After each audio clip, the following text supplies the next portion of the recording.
પાટણ જિલ્લા અદાલતના વકીલ રૂમમાં અજાણ્યા શખ્સ દ્વારા ધારિયા સાથે કરવામાં આવેલા હુમલાની ઘટનાને પાટણ જિલ્લા બાર કાઉન્સિલ અને પાટણ રૂરલ બાર કાઉન્સિલ દ્વારા સખત શબ્દોમાં વખોડી કાઢવામાં આવી છે. આ ઘટનાને પગલે વકીલોની સુરક્ષા અંગે ગંભીર સવાલો ઉઠાવતા જિલ્લા બાર કાઉન્સિલના પ્રેસિડેન્ટ રાજુજી ઠાકોરે વહીવટીતંત્ર સામે આક્રોશ વ્યક્ત કર્યો છે.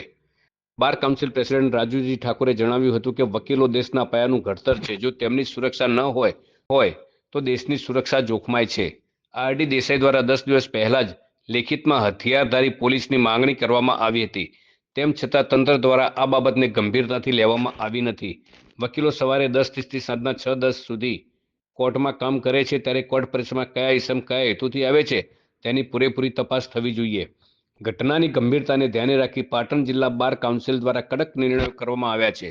જે ઇસમે વકીલ રૂમમાં ઘૂસીને હુમલો કર્યો છે તેનું વકીલપત્ર પાટણ જિલ્લાનો કોઈ પણ વકીલ સ્વીકારશે નહીં. જો પાટણ ડિસ્ટ્રિક્ટ બાર કે રૂરલ બારનો કોઈ પણ સભ્ય આ હુમલાખોરનો કેસ લડશે અથવા વકીલપત્ર મૂકશે તો તેનું આજીવન સભ્યપદ રદ કરવામાં આવશે.